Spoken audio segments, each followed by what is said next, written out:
সবাই কি দাবি করে? মৌলানা দাবি করে। সব মাওলানা মাওলানা নয়, সব আলেম আলেম, সব ইমাম ইমাম নয়। এখানে বুঝতে হবে। দেখেন, তাফসিরে ইবনে কাসির ৪র্থ খণ্ড ৫৪২ পৃষ্ঠা এই আয়াতের তাফসির করে যে অনেকে বলে যে নামাজের পর, ফরজ নামাজের পর মুনাজাত ধরা এটা বিদআত। বলে কি বলে না? এটা শিরিক, এটা করা যাবে না। বলে কি বলে না? তো আপনি আল্লাহর কথা শুনবেন না মোল্লার কথা শুনবেন? আপনারা সিদ্ধান্ত দিবেন, আল্লাহর কথা শুনবেন না মোল্লার কথা শুনবেন? আল্লাহর কথা। আল্লাহ বড় নাকি মোল্লা বড়? তাহলে আল্লাহর কাছে মোল্লার ফতুয়ার দাম আছে? দাম নাই, ঠিক কিনা? তো তাফসিরে ইবনে কাসির তিনি ব্যাখ্যা করেছেন, ফাইজা ফারাক্তা ফানসাব, আল্লাহ বলেন আপনি যখন ফরজ নামাজ শেষ করবেন, আপনি যখন ফরজ নামাজ শেষ করবেন, ফরজ নামাজ শেষে উঠার আগে বসা অবস্থায় আপনি দোয়া করুন। আপনি দোয়া করুন, মুনাজাত করুন। কে বলেছেন? আমার আল্লাহ। কাকে বলেছেন? আল্লাহর হাবিবকে। তাহলে নামাজ শেষে মুনাজাত কি বিদআত না জায়েজ? আপনারা কথা বলেন। নামাজের পর সালাম ফিরার পর মুনাজাত কি জায়েজ নাকি বিদআত? এটা জায়েজ। কে করেছেন? আল্লাহ।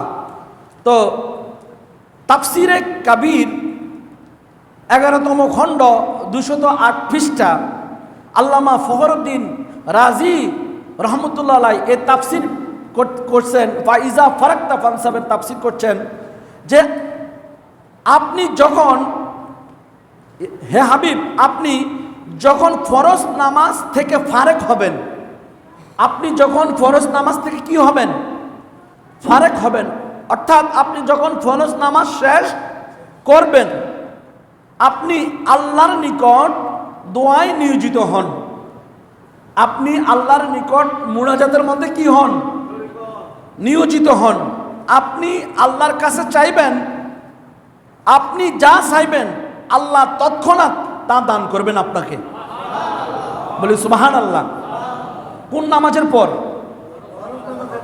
ফরজ নামাজের পর সালাম ফিরা কি দৌড় মারবেন না মুনাজাতে থাকবেন? কথা বলেন। দৌড় মারবেন না মুনাজাতে থাকবেন? যে আলেম বলতেছে ফরজ নামাজের পরে সালাম ফিরানোর পর মুনাজাত করা বিদআত, ওই আলেমের ঈমান নষ্ট হয়ে গেছে। সে তওবা পড়িয়া আবার কলমা গ্রহণ করতে হবে। সে তওবা পড়িয়া কলমা গ্রহণ করে ইসলামের মধ্যে কি করতে হবে? প্রবেশ করতে হবে। কথা কি বুঝা আসছে? ওই আলেমের কথা আমরা মানব। আমরা কার কথা মানব? আল্লাহর কথা। সালাম ফরজ নামাজের পর সালাম ফিরানোর পর আমরা এখন থেকে আর চলে যাব, আমরা মুনাজাতের মধ্যে শরীক হব, ঠিক কি না? আমরা ইউটিউব মুফতি, ফেসবুক মুফতিদের আর এই সমস্ত বয়ানগুলো আর শুনবো না। তারপর আল জামিউল আহকামিল কুরআন, এই কোরআনকে বলা হয় কুরতুবী নামে, তাফসিরে কুরতুবী নামে পরিচিত এই কোরআনটা। এই কোরআনের 10ম খণ্ড 349 পৃষ্ঠায় ফাইজা ফারাক্তা ফানসাব এর তাফসির করেছেন, আপনি যখন ফরজ নামাজ শেষ করবেন, আপনি আল্লাহর কাছে আপনার উম্মতের মুমিন মুমিনাতের জন্য আপনি দোয়া করুন। যে আপনি যখন ফরজ নামাজ শেষ করবেন, আপনি আপনার উম্মতের মুমিন মুমিনাতের জন্য, তাদের জন্য ক্ষমা প্রার্থনা করুন। কিসের পর? ফরজ নামাজের পর। এখন আল্লাহর নবী মুহাম্মদুর রাসূলুল্লাহ সাল্লাল্লাহু আলাইহি সাল্লাম ফরজ নামাজের পর সালাম ফিরানোর পর তিনি আল্লাহর দরবারে মুনাজাত করেছেন। এখন আপনি বলতেছেন নবীজি করে নাই, সাহাবাই করে নাই, তাবিঈন করে নাই, তাবিঈন করে নাই, তাহলে আপনি কি করেছেন? কুফরি করেছেন। আপনি কি করেছেন? কুফরি করেছেন, অস্বীকার করেছেন। আল্লাহ রসুল সাল্লাল্লাহু আলাইহি সাল্লামার সুন্নতকে নিয়ে আপনি কটাক্ষ করেছেন। কি করেছেন? কটাক্ষ করেছেন। তাহলে সুন্নি মুসলমান যারা বাপ ছেলে সুন্নি, বাপও সুন্নি দাবি করে। দেখা যাচ্ছে বাপও ফরজ নামাজের পরে সালাম ফিরাইয়া দৌড় মারে। এই শিক্ষা আপনাকে কে দিল? এই শিক্ষা কার? এটা কি আল্লাহর শিক্ষা, রসুলের শিক্ষা? তাহলে আপনি ফরজ নামাজের পর সালাম ফিরাইয়া দৌড় মারবেন না। দৌড় না মাইরা আপনি মুনাজাতে শরীক হবেন। কোথায় হবেন? ফাইজা ফারাক্তা ফানসাব। এই আয়াতে কারিমার তাফসির, তাফসিরে ইবনে কাসির, তাফসিরে কবির, তারপর আল জামিউল আহকামুল কুরআন, যেটাকে তাফসিরে কুরতুবী নামে পরিচিত, তারপর এভাবে অসংখ্য তাফসির করেছেন যে ফাইজা ফারাক্তা ফানসাব ইয়ানি দোয়া, ইয়ানি দোয়া, অর্থাৎ হে হাবিব, আপনি নামাজের পর সালাম ফিরানোর পর উঠার আগে বসা অবস্থায় আপনি মুনাজাত করুন। আপনি কি করুন? মুনাজাত করুন। এখন মুনাজাত কি বেদাত? হ্যাঁ, এটা জায়েজ। এটা কি? এটা নবীজির সুন্নাহ। নবীজি মুনাজাত করেছে, আমরাও নামাজের পরে কি করব? মুনাজাত করব। তারপর আমি দলিল দিচ্ছি, তাফসিরে রুহুল মানিতে 29 থেকে 30 খণ্ড, এই 796 পৃষ্ঠা বলছেন যে ফাইজা ফারাক্তা ফানসাব, আপনি নামাজের পর আল্লাহর কাছে দোয়া করুন। তাহলে তাফসিরে রুহুল মানি, তাফসিরে রুহুল বয়ান, তাফসিরে ইবনে কাসির, হ্যাঁ, তাফসিরে কুরতুবী, সমস্ত তাফসিরের মধ্যে একটাই প্রমাণ হয়েছে যে হে হাবিব, আপনি নামাজের পর সালাম ফিরানোর পর আপনি সরাসরি মুনাজাতে অংশগ্রহণ করুন, আপনি প্রার্থনা করুন এবং আপনার উম্মতের মুমিন মুমিনাতের ক্ষমার জন্য আপনি আল্লাহর দরবারে কি করুন? প্রার্থনা করুন। এখন কোরআন দ্বারা প্রমাণিত, এখন হাদিস দেখতে হবে না? ইমাম তিরমিজি রহমতুল্লাহ আলাই তিনি বর্ণনা করেন, আবু উমামা রাদিয়াল্লাহু তাআলা আনহু বলেন, রাসূলুল্লাহ সাল্লাল্লাহু আলাইহি সাল্লামকে জিজ্ঞাসা করা হলো, কোন দোয়া করলে দ্রুত কবুল হয় আল্লাহর দরবারে? কখন কোন সময় দোয়া করলে আল্লাহর কাছে দ্রুত দোয়া কি হয়? কবুল হয়।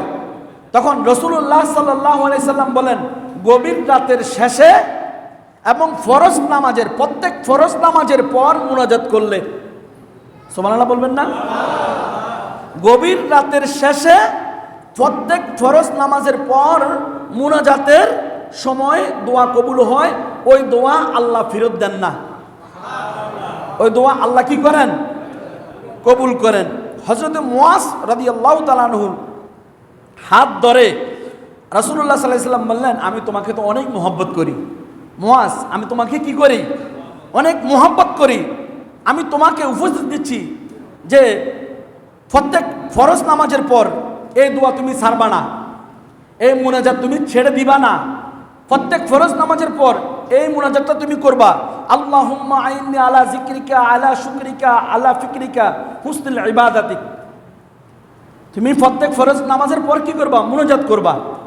তাহলে কোরআন এবং হাদিস দ্বারা স্পষ্ট প্রমাণিত হলো প্রত্যেক ফরজ নামাজের পর মুনাজাত করা আল্লাহর নবীর সুন্নাহ। আল্লাহর নবীর কি? সুন্নাহ। আল্লাহর নবী নিজেই মুনাজাত করেছেন এবং সাহাবাই কেরামদেরকে প্রত্যেক ফরজ নামাজের পর মুনাজাত করার জন্য তাগিদ দিয়েছেন। এখন বলেন, আপনারা কি মুনাজাতের বিরুদ্ধে না মুনাজাতের পক্ষে? ফরজ নামাজের পর সালাম ফিরানোর পর মুনাজাতের পক্ষে না মুনাজাতের বিপক্ষে? আমরা মুনাজাতের পক্ষে, ঠিক কি না? তাহলে কোরআন সুন্নাহ দ্বারা ফরজ নামাজের পর সালাম ফিরানোর পর মুনাজাত করা জায়েজ। অতএব আপনারা ফরজ নামাজের পর মুনাজাত করে তারপর আপনারা আপনাদের হাজত সেরে নেবেন, ঠিক কি না? প্রত্যেক ফরজ নামাজের পর আল্লাহ আমাদেরকে সে আমল করার তৌফিক দান করুক, বলি আল্লাহুম্মা আমিন। তারপর দেখা যাচ্ছে এই মীমাংসিত মাসআলা নিয়ে আবার ঝগড়া সৃষ্টি হচ্ছে। অনলাইনে অফলাইনে সব জায়গায়। যখন আমার নবী মুহাম্মদুর রাসূলুল্লাহ সাল্লাল্লাহু আলাইহি ওয়াসাল্লামার নাম শুনলে আমরা চোখে চুমু খাই কি খাই না?